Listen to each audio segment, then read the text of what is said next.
लक्ष्मीबाई विठ्ठलराव गुराखे विद्यालय आळंदी। निलगुले जे पत्रकार आहेत, प्रवचनकार सुद्धा आहेत आणि प्रबोधनकार व व्याख्याते सुद्धा आहेत। तर आज ते आपल्या इथे की मुलांचा सर्वांगीण विकास व्हावा, मुलांचा व्यक्तिमत्व विकास चांगला करावा, त्यांच्यामध्ये आत्मविश्वास जागृत व्हावा, यासाठी ते आपल्याला मार्गदर्शन करणार आहे आणि काही कथा सांगणार आहे, गोष्टी सांगणार आहे की जेणेकरून तुमच्यामध्ये सुद्धा आत्मविश्वास निर्माण होईल की कोणती गोष्ट करताना तुमच्यामध्ये आत्मविश्वास निर्माण होईल मी हे नक्कीच करेल, यासाठी आज आपल्याला मार्गदर्शन करणार आहे। आणि शेवटी सर्वांना काही प्रश्न विचारणार आहे आणि जे त्यांच्या प्रश्नांची अचूक उत्तरं देतील त्यांना पुस्तक म्हणून भेट ते देणार आहे। त्यामुळे ते जे काही सांगतील ते सगळ्यांनी लक्षपूर्वक ऐकायचं आहे। संपूर्ण अंधार सारा उजळते आकाश तारे अंधाराच्या पहाटेचे वाहुल्या निर्वाळे जाग्या विसुतीलाठी होऊ दे माणूस जागा मार्गसारे स्वच्छ व्हावे आणि साफ व्हावी ही संध्याकाळ रोज यावी माणसाचा देव व्हावा आणि देवाचे येथील गुराखे विद्यालयातील गुरुजनांना वंदन करून तुम्हा बालमूर्तींना ज्ञानेश्वर पेटवलेला मनापासून मनपूर्वक नमस्कार।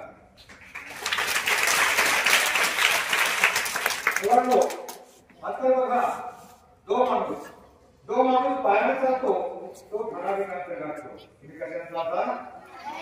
जो माणूस पायाने चालतो तो ठराविक अंतर गाठतो, परंतु जो माणूस डोक्याने चालतो तो निश्चितच आपलं ध्येय गाठतो। मी तुम्हाला थोड्या वेळामध्ये थोडं तरी पायाप्रमाणे डोक्याने चालायला शिकवणार आहे।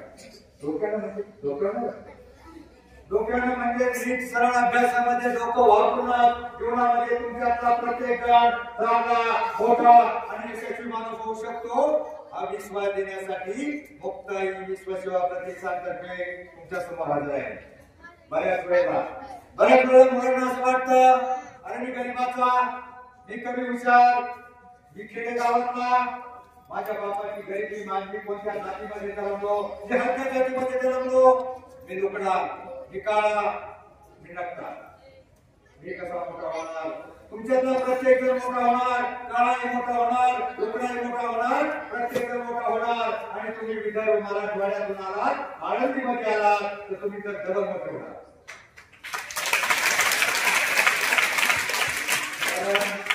तुम्हाला गरिबीची जाण आहे, तुम्हाला असं वाटतं कमी काळ प्रत्येक जण भारताच्या राष्ट्रपती त्यांचं नाव आहे त्या कोणत्या जातीमध्ये जन्मल्या, आदिवासी समाजामध्ये जन्मल्या, वयाच्या साम्यावरती त्यांच्या आई वडिलांचं खाणीमध्ये निधन झालं, अनाथ आश्रमामध्ये शिकल्या पण मन लावून शिकल्या आणि राष्ट्रपती झाल्या। आदिवासी समाजातल्या कोणत्या जातीमध्ये जन्मायचं, कोणता कलर आपल्या जन्माने घ्यायचा हे आपल्या हातामध्ये नसतं। जन्मल्यानंतर मृत्यूपर्यंतचा जो प्रवास आणि तो महत्वाचा प्रवास म्हणजे शिक्षण। शिक्षण मानव जीवनामध्ये दोनच प्रकारे मोठा होऊ शकतो। किती प्रकारे? एक शिकून, दुसरा सवरून। शिकून म्हणजे शिक्षण आणि सवरून म्हणजे सवरून। सकारात्मक अर्थाचे जेवढे शब्द सत्य, सदाचार, संयम, सुविचार प्रत्येक संतांच्या विचारामध्ये माणसाचं जीवन बदलण्याचं सामर्थ्य असतं। एक चांगला विचार घेऊन जगण्याचा वागण्याचा प्रयत्न केला तुमच्यातला प्रत्येक जण मोठा होऊ शकतो। मला सांगा तुम्ही एक नाव ऐकलंय? पीटी उषा ऐकलंय? कोण होती? डान्सर कोण होती? गाव कुठं होती? तिचा इतिहास माहिती असेल तुम्हाला। तामिळनाडूमधील आदिवासी समाजातली मुलगी, तिला धावपटू म्हणायचं होतं। जंगलामध्ये गुरं वाटवायला श्रेणी राखता तिचं पळायला शिकली आणि पालता तिचं पदक तालुक्यामध्ये, जिल्ह्यामध्ये, राज्यामध्ये, महाराष्ट्रामध्ये प्रथम आली। परंतु तिनं त्यावेळेला राष्ट्रीय स्पर्धेमध्ये भाग घेतला त्यावेळी तिचं पदक 9 सेकंदावरनं हुकत होतं। किती सेकंदावरनं? 9 सेकंदात ती रोज प्रॅक्टिस करायची तिच्या गावापासून दुसऱ्या गावापर्यंत 5 किलोमीटर पळायची इतकी पळायची पण परत तिथं होऊन एक दिवस काय झालं एक दिवस चमत्कार झाला एक दिवस असा चमत्कार झाला एक दिवस चमत्कार झाला त्या गावातून त्या गावामध्ये गेली त्या गावातून परत फिरली आणि मागे फिरत असताना त्या गावामध्ये कुत्र्यांची कळवळ लागली होती कुत्र्यांची कळवळ काय करली आणि त्या वेळेला कुत्र्याची तिच्या वेळेला मागे फिरली एक कुत्र तिच्या मागे आलं आणि बाकीची कुत्री त्या कुत्र्याच्या मागे पळाली आणि मग त्या कुत्र्याच्या घरी ती हुशार इतकी चिंगाट पळाली दगाट पळाली मुगाट पळाली 9 सेकंद थोडा 15 सेकंद तोडले आणि पहिल्या वर्षी भारताला पदक नॅशनल पदक राष्ट्रीय पदक मिळालं आंतरराष्ट्रीय स्पर्धेमध्ये पहिलं पदक मिळालं का मिळालं की का पळाली म्हणजे त्याला भीती वाटली म्हणजे जीवाच्या आघाताने पळाली जीवाच्या भयाने पळाली इतकी भयान पळाली आणि मग त्याला पहिलं पदक मिळालं मग तुम्हाला तुम्ही आनंदी म्हणजे आहे म्हणजे तुम्हाला अभंग वगैरे सगळे पाठ आहे हरिपाठ पाठ आहे बरोबर तुम्ही मीराबाई नाव ऐकले मीराबाई मुक्ताबाई बहिणाबाईच्या कविता मास्टर डिग्रीपर्यंत तुम्हाला अभ्यासाला असतात आणि त्या काही फक्त प्रश्नोत्तर लिहून पाठ करून उत्तर होऊन फक्त शिक्षणासाठी नसतात त्या कशासाठी आता एक मीराबाईचं भजन होतं त्याच्यातून तुम्हाला काय घ्यायचं 2 ओळी मागं म्हणा त्याच्यातून तुम्हाला काय अर्थ घ्यायचा आहे हे तुम्ही मला सांगायचं मीराबाईचं एक भजन होतं जैसी लागी लगन म्हणा मगन हरी हरी हरी हरी मनगानी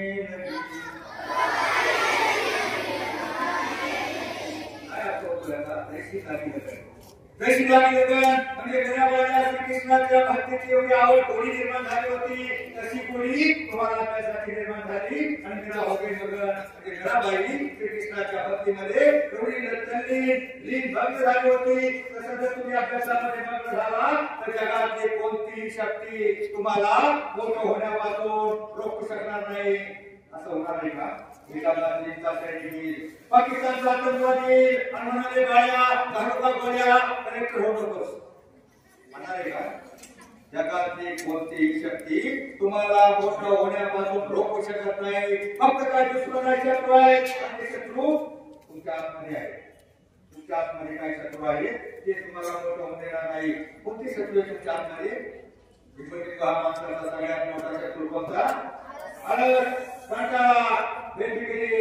अभ्यास केला काय मॅडम थोडासा रागावतील मला तुमच्या माहितीसाठी सांगतो सरांचे काय बिघडणार नसतं तुम्हाला मोठं व्हायचं असले तुमच्या हातचे शत्रू बहिणी बाहेर काढा त्यापेक्षा भयंकर डेंजर आता तुम्हाला ते शत्रू नाही मोबाईल टीव्ही डीजे पाटलांचा बैलगाडा किंवा ते शत्रू तुम्हाला नाही कारण तुम्ही आनंदीमध्ये आहात ते तुमच्याकडे नाही तुमच्यातला प्रत्येक मला सांगा 5वी मध्ये कंपनी 5वी मध्ये हात करा 5वी आता हात खाली करा आता फक्त मला एवढं सांगा तुमच्यातला अभ्यासाचा कंटाळा आळस कोणाला लय आहे लय आळस 2-4 जणांना आहे काय आळस अभ्यासाचा कंटाळा करता हात खाली करा बघा तुम्हाला पहिली एक गोष्ट होती मी तुमच्या डोक्यावरून जाईल असं काही सांगणार नाही तुमच्या डोक्यात दुसरं तुमच्या जवळ सांगणार आहे पहिलीला एक तुम्हाला भोट लागली असेल 2 लहान प्राण्यांची शर्यत लागते आमच्याकडे कोण जिंकतो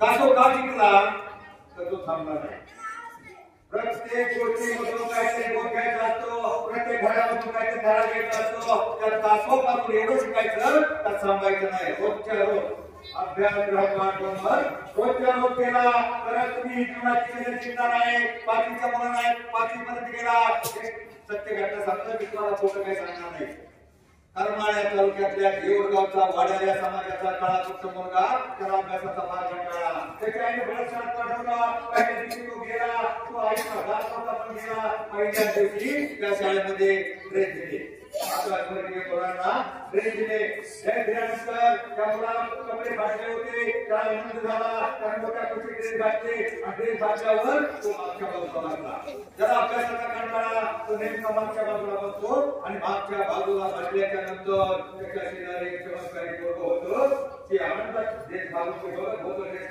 शेजारचं पोरग म्हणलं अरे 5वीला जाते कारण शिक्षक काही असतं ना ते लई अवघड असतं लई अवघड असतं म्हटल्यावर त्याला आधी थांबा काही पाठला पाऊस लय अवघड म्हटल्यावर ते मागच्या मागे दोन टका कळालो त्याच्या 4 किलोमीटर तरी खडी परत होती. खडी परत असताना त्याच्या आईजवळ जाऊन उभं राहिलं आणि आईजवळ जाऊन उभं राहिलं. त्यानंतर त्याच्या आईने विचारलं, अरे मला शाळा सुटली का काय?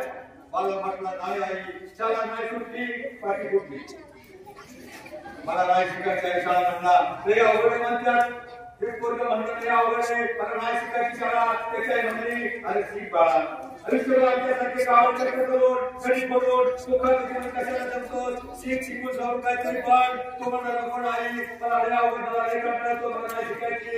मला आई असं करतो ना, त्या आईला सकाळी पसंत केला पटवत आहे का असं करतो. आई तू दिवसभर 2-3 रुपयाची ग्रासवर खडी फोडायचं काम आहे. मी थोडीशी खडी फोडायला मदत करील. 100-50 रुपयाची मी फोडील, तुला मदत होईल. असं करतो नाही. तो म्हणला कशाला आई शुगर आमच्यासारखं कामाला व्यक्त करतो. शिकून सोबत ते पोरं रडायला लागलं. नको नाही, पोरं रडायला लागलं म्हणल्यावर आई म्हणते भर गेल्या तुझ्या नशिबातच नाही सुख, तुझ्या नशिबातच नाही सुख. असं म्हणून आईला हातामध्ये हात दिला. मुलाला वाटलं खूप आनंद वाटला. त्याला वाटलं सुटलो आपल्यासारख्या कामातून आणि हातोडा घेतल्यावर मोठ्यानं मोठमोठे सगळं सोडून लहान जागेवर ठोके मारायला लागला. मारता 15-20 मिनिटांमध्ये घामा होऊन झाला. मला सांगा अभ्यास करायचं सोपं असतं का कधी पडायचं? 15-20 मिनिटांमध्ये घामा होऊन झाला. आईनं नाही आईनं पाणी आणलं होतं. अर्धी बाटली आई स्वतः दिली होती. अर्धी बाटली त्याला दिली. त्याने घाटा पाणी दिला. पाणी दिल्यावर थोडा हवा खाल्यावर हातोडा हातात घेतला आणि त्याच्यावर ठोके मारायला लागला. ठोके मारता परत 15-20 मिनिटांमध्ये घामा होऊन झाला. कशाला ओरड पडली, डोळे पांढरे गेले. आईनं नाही पाणी आणि म्हणजे अरे आता कुठून पाणी देऊ? आता अर्धी बाटली तू द्यास, आता कुठून पाणी देऊ? आता इथं 4 किलोमीटर घर नाही, जंगलामध्ये आहे. आता कुठेपर्यंत तू मला डोळे पांढरे केले, पाणी करायला लागले. आईनं म्हटलं पोरगं मस्त किंवा काय कशी आभार काही माझ्या मुलाला पाणी देऊ शकत नाही. आईनं पोरांना डोळे पांढरे केले. डोळे पांढरे करून पोरगं धरणीवर कोसळलं. आईनं हमरडा बोलला, पोरगं मस्त किंवा काय. आई खाली बसली, मुलाला मांडीवर घेतलं. मुलावर मांडीवर घेतल्यावर मुलगा पाणी करत होता. आईनं हमरडा बोलला होता, पोरगं किंवा काय. आणि रडणाऱ्या आईच्या थोडे सांग तुझ्या अंगात मुंगळा आहे. मुंगळा सुद्धा मोठा होऊ शकतो. मी तुम्हाला हे सांगणार आहे. हा वडिलांचा मुलगा काळा होता. तुझ्या सारखा जरा शांत झाला. मी तुमच्यासाठी आलोय. तुमच्यातला प्रत्येक जण मोठा व्हायला पाहिजे हा विश्वास देण्यासाठी आलोय. तुम्ही आता काय सांगत होतो?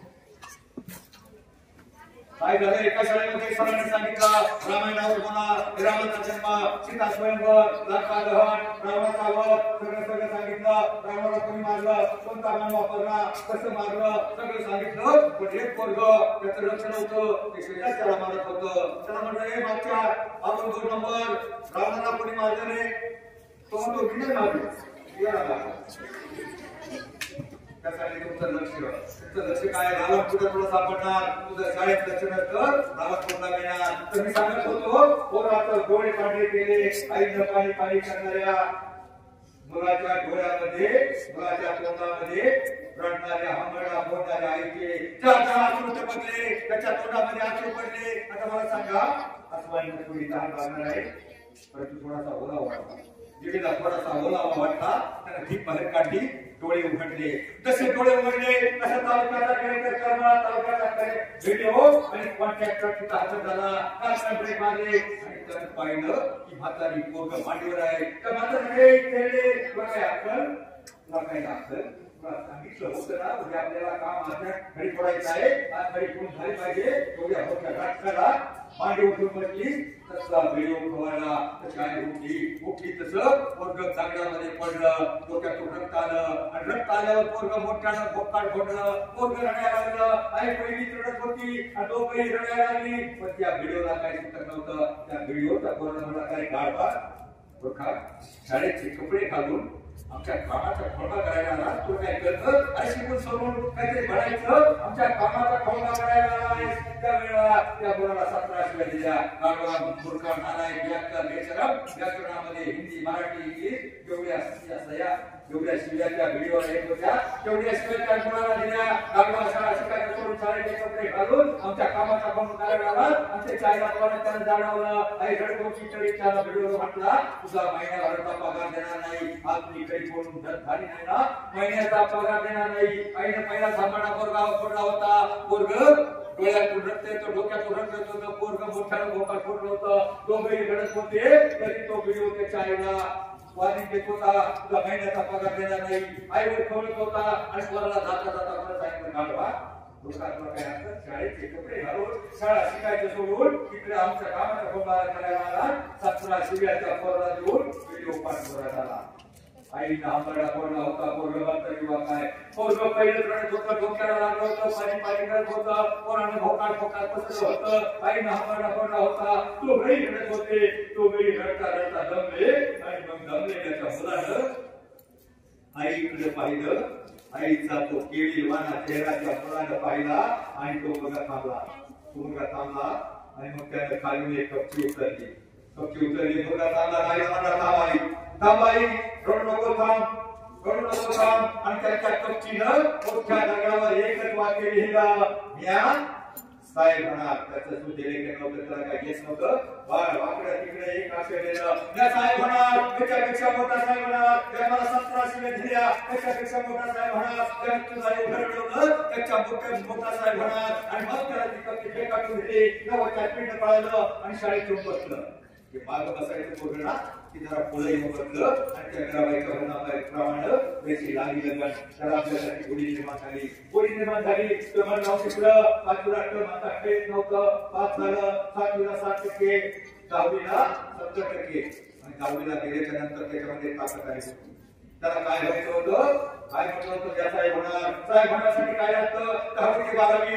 2 वर्ष 3 वर्ष आई खडी फोडायला 10 वाजता जायची ते सकाळी 6 ते 10 खडी फोडायला जंगलामध्ये जायचं आई जेवढी दिवसभर खडी फोडायचे तेवढी खडी ते 4 तासात फोडायचं पैसे जमवले आणि त्याला ते साहेब होण्यासाठी एमपीएससी यूपीएससी परीक्षा राज्याची केंद्राची आयोगाची परीक्षा द्यावी लागली त्या परीक्षेची पुस्तकं विकत घेतली 11वी 12वी पर्यंत पुस्तकं विकत घेतले आणि त्याचा नंबर लागला शिष्यवृत्ती मिळाली आगारवर्गीय समाजाचा पोरगा ज्याला काही क्षेत्र होतं 5वीला शाळेत जायचं नाही म्हणतात त्याला 80% मार्क 12वीला पडली होती त्याला मोफत प्रवेश मिळाला त्याला 3 वर्ष ग्रॅज्युएट झाला ग्रॅज्युएट होता रात्रीचे 12-1-2 वाजेपर्यंत त्याने इतका अभ्यास केला शाळेचाही अभ्यास करायचा त्याबरोबर राज्याच्या एमपीएससी यूपीएससीच्या परीक्षेचा अभ्यास करायचा 2-2 वाजेपर्यंत परीक्षेचा अभ्यास केला आणि पहिल्या प्रयत्नामध्ये ग्रॅज्युएट झाल्यानंतर त्याने केंद्रीय आयोगाची परीक्षा आणि तो वडिलांचा काळा फक्त मुलगा राज्यामध्ये पहिला आला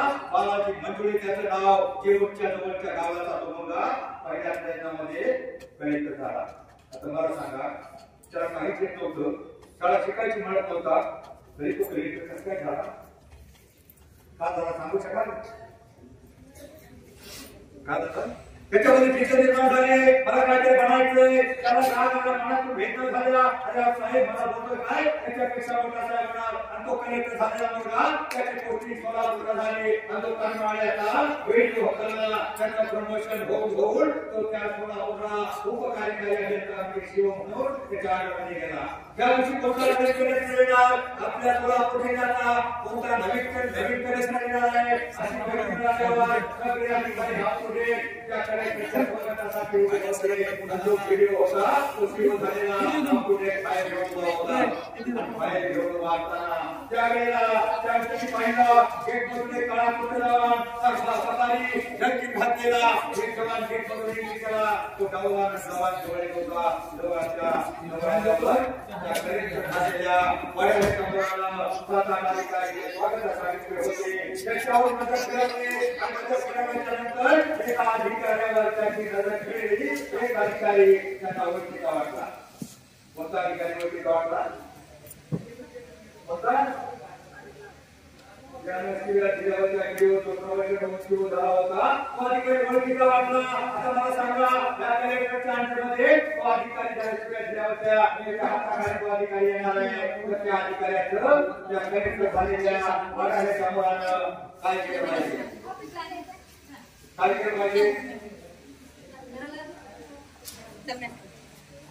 काय केलं पाहिजे त्याने 17 शिव्या दिल्या होत्या ते काय एवढं होतं तर त्या अधिकाऱ्याचं कलेक्टर झाल्यावर काढून टाकलं पाहिजे का? काय केलं पाहिजे? जाऊ दे, वेळ कमी आहे. स्वतंत्र भावना त्याला ओळखलं, त्या अधिकाऱ्याच्या जवळ जाऊ लागला, तो अधिकाऱ्याच्या जवळ जाऊ लागला, अधिकाऱ्याच्या जवळ गेला, तो हात जोडले आणि त्याच्या पायावर डोकं ठेवलं. तो व्हिडिओ झाल्यानंतर त्याच्या मागे सतावलाय, साहेब तुम्ही फोटो माझ्यापेक्षा खूप मोठे कलेक्टर आहात, मी शेवट तुमच्या अंडरमध्ये आहे, तुम्ही माझ्या पाया पडायचं नसतं. त्यावेळेला तो कलेक्टर झालेला वाढवण्याचा बोलगा मारणार आहे, मी तुमच्यासाठी त्याच्यासाठी पाय पडत नाही, तुमची पोस्ट मोठी का माझी पोस्ट मोठी, मी कलेक्टर झालोय म्हणजे मला चांगलं कळतं, पण मी तुमच्या याच्यासाठी पाया पडतोय. तर तुम्ही त्यावेळेला मला माझ्या आईला एवढा घडवत नसतं आणि मला 17 शिवाय द्यायच्या, तर मी आज कुठेतरी माझ्या आई बरोबर जंगलामध्ये खडीत पडत असतो. मी कलेक्टर झालोय ते फक्त तुमच्याकडं म्हणून तुमच्या पाया पडतो. मुलांनो, तुम्ही सगळेजण हुशार आहात. त्या मुलासारखं तुम्हाला कंटाळा नाही, तुम्हाला हरत सुद्धा नाही. तुमच्यातला प्रत्येक जण कलेक्टर होऊ शकतो. फक्त तुमच्यामध्ये जास्त आहेत ना वैरी दुश्मन हे बाजूला. तुमच्यातला प्रत्येक जण होऊन मोठा होऊ शकतो. तुमच्यातला प्रत्येक जण महाराज होऊ शकतो. मी तुम्हाला एक थोडक्यात सांगतो. ज्याला 90 ते 80 ते 90% मार्क पडतात तो डॉक्टर होतो. ज्याला 80 ते 90% मार्क पडतात तो डॉक्टर होतो. ज्याला 60 ते 70 मार्क पडतात तो डीएड होतो, काहीतरी ग्रॅज्युएट होतो, शिक्षक होतो, वकील होतो. ज्याला 50 ते 60% मार्क पडतात तो इंजिनियर होतो किंवा डिप्लोमा होतो. ज्याला 40 ते 50% मार्क पडतात तो आयटीआय वेल्डर होतो, कामगार होतो. ज्याला 40च्या आतमध्ये मार्क पडतात 35 ते 40 तो महाराज होतो. आणि जो नॉन मॅट्रिक होतो तो पुढारी होतो किंवा गुंड होतो. आता तुम्हाला उलट समीकरण सांगतो. तुम्हाला उलट जो 35% महाराज असतो ना त्या महाराजांच्या, आणि तो नॉन मॅट्रिक गुंड असतो पुढारी असतो त्या सगळ्यांच्या वरल्या अधिकारी बाहेर असतात. शिक्षक बाहेर पडतात 35% महाराजांच्या. तुम्ही प्रत्येक महाराज होणार. महाराज व्हा किंवा त्याबरोबर कमीत कमी शिक्षक तरी व्हा.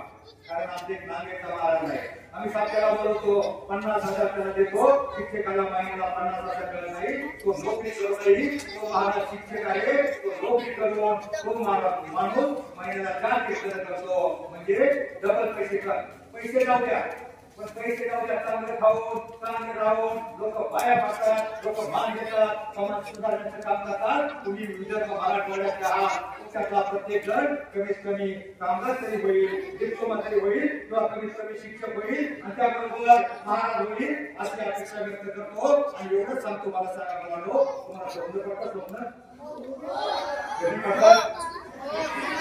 रात्री पडलेली स्वप्न सकाळी पूर्णपणे आठवतात का? आठवतात? काही आठवत नाही, काही आठवतात. रात्री आपण विचार करतो, अरे मला किती मोठं चांगलं स्वप्न पडलं होतं का मी एका देशाचा राजा झालोय, पण कोणत्या देशाचा झालो हे आठवत नाही. रात्री पडलेली स्वप्न सकाळी पूर्णपणे आठवत नाही. तर पुढे कशी होणार? तुम्ही 10 मिनिट फक्त ताट बसा, 10 मिनिट ताट बसा आणि 10 मिनिटामध्ये स्वप्न बघा. डोळे सताळ उघडे ठेवून स्वप्न बघा, जागेपणी स्वप्न बघा, जिवंतपणे सगळे जिवंत आहेत ना? जिवंतपणे डोळे सताळ उघडे ठेवून मोठी स्वप्न बघा. असेल पातळीची प्रमाण एवढे कसं करायचंय, मला कलेक्टर व्हायचंय, मला प्राध्यापक प्रोफेसर व्हायचंय, शिक्षक व्हायचंय, इंजिनियर डॉक्टर व्हायचंय. मोठी स्वप्न बघा. जर तुम्ही कलेक्टर व्हायचं स्वप्न बघितलं तर कुठेतरी तहसीलदार व्हाल. जर तुम्ही ते पातळीची प्रमाण एवढे कसं करायचं स्वप्न बघितलं तर कुठेतरी तुम्ही एखाद्या तयारीच्या टेकडीपर्यंत जाणार. जर तुम्ही कल्पना चावलाप्रमाणे अंतराळ व्हायचं स्वप्न बघितलं तर कुठेतरी डोंगरावर होतात.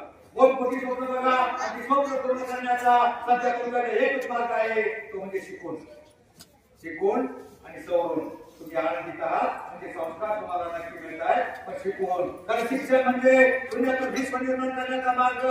शिक्षण म्हणजे सुतावरून स्वर्ग गाठण्याचा मार्ग. लोक वेळेवर स्वर्ग करण्याची इच्छा व्यक्त करतात, पण शिकला समजलेला माणूस या पृथ्वीतलावर स्वर्ग उभा करू शकतो. इतकी ताकद या शिक्षणामध्ये आहे. म्हणून आयुष्यामध्ये मोठी स्वप्न बघा. ती स्वप्न पूर्ण करण्यासाठी प्रयत्नांची पराकाष्ठा करा. स्वप्न म्हणजे ध्येय मोठं ठेवा. कारण मंदिर उन्हें को मिलती है, इनके सपनों में जान होती है. पंखों से कुछ नहीं होता, हौसलों से उड़ान होती है. उड़ते बुलंद ठेवा, स्वप्न मोठी बघा. आता मी तुम्हाला एकच उदाहरण सांगतो. सगळ्यात एकच उदाहरण, सगळ्यात लहान बोलता मुंगी बरोबर तो हाती मुंगी बरोबर लग्नात लहानपणी मुंगीपासून काय शिकायचं? मुंग्या बघा लाईन मध्ये असतात, शिस्तीमध्ये असतात, वाकड्या तिकड्या इकडे तिकडे पळत नाहीत, गडबड गोंधळ करत नाहीत आणि त्या मुंग्या आपल्या बाहेर धान्य पडलं असतं, घराच्या कोपऱ्यावर धान्य पडलं असतं, शेतामध्ये खराब धान्य त्या लाईन मध्ये आपल्या पाठीवर धान्य टाकायचं, अगदी लाईन मध्ये शिस्तीमध्ये आपल्या वेळामध्ये नेऊन ठेवतात आणि मुंगीपेक्षा डबल वजनाचा ज्वारीचा कण आपल्या पाठीवर घेतात, त्या भारानं त्या बऱ्याच वेळा खाली पडतात, विसरतात. पहिली घर असायचे प्रत्येक कोपऱ्याला घरामध्ये मातीची घरं, कोपऱ्याच्या घरामध्ये मुंग्याचं घर, बऱ्याच वेळा खाली पडतात, परत खाली येतात, परत सगळी ताकद आपली पाठवून तो धान्याचा कण पाठीवर घेऊन आपल्या घरामध्ये साठा करून ठेवतात. आता मला एवढं सांगा, मुंग्या आपल्या घरामध्ये धान्याचा साठा का करून ठेवतात? वर्षभर बोललेला बरोबर हुशार आहात. पावसाळ्यामध्ये आपलं जर धान्य संपलं, आपण दुकानामध्ये जाऊ, किराणामधून किराणा घेऊन येऊ, पण मुंग्या जर त्यांचा धान्याचा साठा नसला, संपला आणि ते धान्य गोळा करण्यासाठी बाहेर गेल्या तर तो पावसात चालून राहिला, पुरात चालून राहिला, अख्ख्या मुंग्या वाहून जातील, म्हणजे मरून जातील. मग त्या मुंगीपासून आपण काय शिकायचं? मुंगीपासून आपण काय शिकायचं? मुंगीला हिंदीमध्ये काय म्हणतात, इंग्लिशमध्ये काय म्हणतात? इंग्लिश में ध्यान रखता नहीं चिट्ठी जब दाना लेकर चलती है उभरते दीवारों से 100 बार गुजरती है. मन का विश्वास प्रभु में साहस बनता है, गिर करना कर कर गिरना ना करता है. आखिर उसकी मेहनत बेकार नहीं जाती, कोशिश करने वालों की बरोबर नाही होती. एखाद्या वेळेला तुम्हाला परीक्षेत कमी मार्क पडतात, तुम्ही बोर्डावर पाहिलं, तुम्ही विदर्भातून आलात, गरीब घरातून आलात, अभ्यास तुमचा करता राहिलेला असेल, एखाद्या वेळेस तुम्ही नापास व्हाल, हार मानायची नाही, आपण सफलता असफलता एक चुनौती है, उसे स्वीकार करो, क्या कमी रहेगी जिसको अब सुधार करो. जब तक सफल ना हो, नींद से चैन को त्यागो तुम, संघर्ष का रास्ता छोड़कर मत भागो तुम, क्योंकि कुछ किए बिना ही ये बात सही होती, कोशिश करने वालों की आयुष्यामध्ये तुमची कधी भागवत नाही. फक्त प्रयत्न करा. आता मला एका प्रश्नाचं उत्तर द्या, त्या मुंगीपासून तुम्ही काय शिकायचं?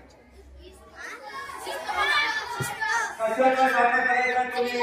आता या प्रकारामध्ये ज्ञानाचा सामना करायचा आहे. जसे मुंगीवर कसा सामना करते तसा तुम्ही विद्येचा ज्ञानाचा सामना करायचा आहे. मुलांची विद्या हे गरीबाचं धन आहे, श्रीमंतांचा अलंकार आहे आणि असं धन आहे जगातला कोणताही तोटा तुमच्यापासून हिरावून घेऊ शकत नाही. तुमच्या खिशामध्ये 100 किलो टाकले एखादा गाठ काढून घेऊ शकतो, पण तुमच्या डोक्यामध्ये रेवतीचा पाडा असला एखादी कविता पाठाचे कोणीही काढून घेऊ शकत नाही. मुलांनो, आता 2-3 मुलं त्यांचा त्याच्यामध्ये मुलं आलाय, मला सांगा तुमचे शेतीकडे विचारून पाठायचे आळंदीमध्ये राहता तुम्ही, आता तिकडे विचारून पाठाय.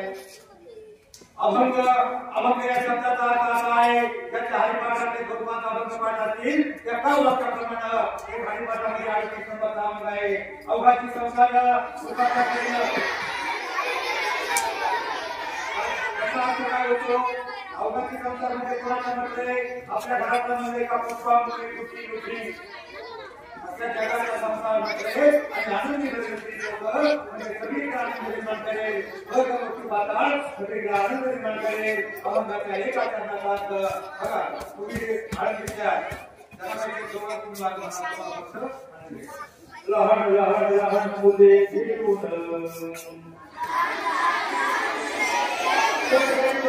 कोण्या तरी मला मोहन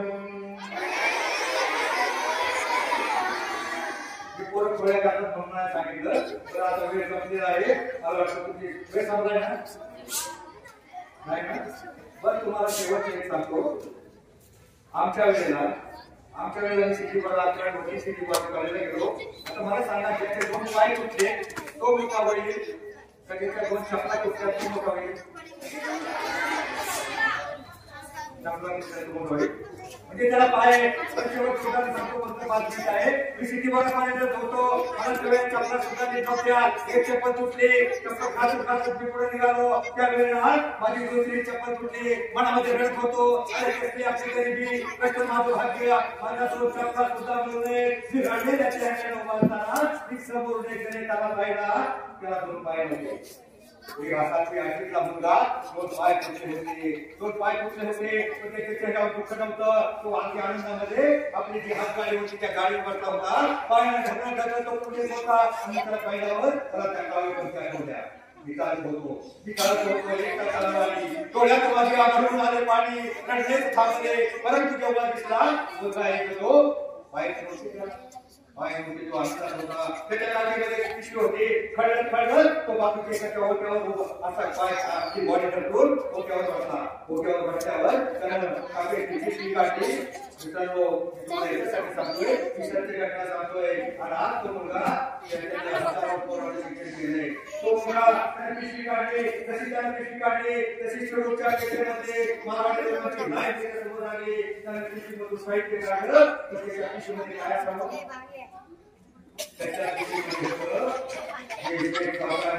पायाची मालिश करताना ते तेल होतं पाणीचा कलर होता पाण्याचे ब्रश होते आणि त्या पाण्याचं काढलं तशी कपड्याची लाईन लागल्यावर मी पाहत राहिलो पाहत राहिलो त्याला आणि त्या पाय फक्त हाताच्या जीवन घरामध्ये मी पाहत होतो त्याने दुपारी 2 वाजेपर्यंत त्यावेळेला 100 रुपये महिना मिळत होता पण आज महिन्याचा पगार 50 रुपये फक्त त्याच्या हातावर कमवले होते पाय काय मी पाहत राहिलो त्याचे पाय हात तुटले होते माहिती मला त्यावेळेला त्याला 7वी मध्ये असताना 1 रुपया लागत होता आज 52 वर्षाचा 1 रुपया मी शाळेमध्ये भरायची होती पण 1 रुपया ते 40 वर नव्हता 7-8 महिन्यापूर्वी तो पूर्वीची गोष्ट आहे 1 रुपयाचा चाय देऊ नका आई रडत होता आई 1 रुपया आज मला शाळेत परीक्षेला बसता येणार नाही पण आईकडे पैसे नव्हते बाप त्याचा दारू पिऊन गटात पडायचा आणि आईकडे पैसे नव्हते आई म्हणते आई चला काहीतरी जा तुझा शाळेमध्ये काहीतरी करून विकृत शेठ साहेबांनी थोडी माहिती होते ऍडव्हान्स देईल उद्या रुपयाला देईल आज म्हणून त्याला बरंच होतं 11 वाजेला अर्धा तास लेट झाला होता आणि तो नदी किनारी झोपडपट्टी जाणारा तो मुलगा धावत सुटला आणि लेट झाला होता तसा धावत सुटला तसा शेवटच्या कॉर्नरला एखाद्या प्रकारच्या कॉर्नरला एक तो परत सुटला होता एक गाडी कॉर्नर आली आणि त्याला उडून गेली भरामची उडून गेली आणि त्या गाडीची गोळी चालते त्याच्या पायावर गेली त्याची पाय तुटले होते त्या मुलीला 7-8 महिने झाले होते परंतु तो हारला नव्हता जीवनामध्ये तो हारला नव्हता तो मानव होता पाय तुटले म्हणून काय झाले हाताने ढकलत तो दिवसाची कमाई करत होता आणि तो मुलगा त्याने पुढे 1 वर्ष वाया गेला पुढल्या वर्षी 9वी मध्ये 8वी मध्ये प्रवेश घेतला तो मुलगा सिटी कॉलेजमध्ये तो अपंग झालेला मुलगा राज्यामध्ये पाहिला आला आणि मुलांना त्याला पायाचं दुःख माहित होतं त्याला पाय नाही त्याचं दुःख त्यानं तो इंजिनियर झाल्यावर पुढच्या जो नकली पाय बनवतात ना त्या कंपनीमध्ये तो इंजिनियर झाला त्याला लाखो रुपये पगार मिळायला लागला आणि त्या मुलाला पुढे झालाय त्याचे पाय तुटले हात तुटले अशा अपंग विद्यार्थ्यांसाठी त्यांना असे हजारो विद्यार्थी शिकवले आणि तुम्ही पंढरपूरला जाताना दिल्ली बाजू पाहिली का पुण्यातून दिल्ली जाते लाखो वारकरी जातात त्या वारकऱ्यांच्या सेवेसाठी 200 माणसं स्वतःच्या खर्चाने असतात पुण्याचे यवत आणि पुण्याचे सासवड स्वतःच्या कडेला माणसं लोकांना स्वतःच्या खर्चानं आणि त्याच्या खर्च मालिक करते किंवा मग त्या लोकांचे पाय म्हाताऱ्या माणसांचे वारकऱ्यांचे पाय दुखतात त्यांची सेवा करण्यासाठी तो माणूस 200 माणसांचो ज्ञानेश्वर बाबाने आपल्याला तो मुलगा आज करोडपती आहे पाय नसतं म्हणून काय झालं मला सांगा तुम्हाला सगळ्यांना हात आहे का दाखवा हात आहे का तुम्हाला सगळ्यांना पाय आहे का दाखवा नका जाऊ द्या तुमच्याला प्रत्येकाला मोठा होऊ शकतो त्याला पाणीमध्ये काही क्षेत्र तो वडाळ्याचा मोठा होऊ शकतो त्याला पाय नाही तो मोठा उद्योगपती होऊ शकतो त्याला सांगण्यासारखा लोक आहे परंतु वेळ संपत आलेला आहे पण शेवटच्या एवढं सांगतो 2 नंबरची बघा पूर्ण करण्यासाठी रत्नाची पराक्रम करा कारण जीवनामध्ये जी काही डिग्र्या कमी पडतील, असा इतकं आनंद कमी पडेल, जगा इतकं आयुष्य कमी पडेल, जगण्याकडे नशिबाचा भावना निघून पडेल. पण तुम्हाला प्रयत्न इतका करा, अभ्यास इतका करा, त्या विठ्ठलाला, त्या ज्ञानेश्वराला, त्या तुकारामांना, त्या देवांना तुम्हाला भागत पडेल, भागत पडेल. बस जाता जाता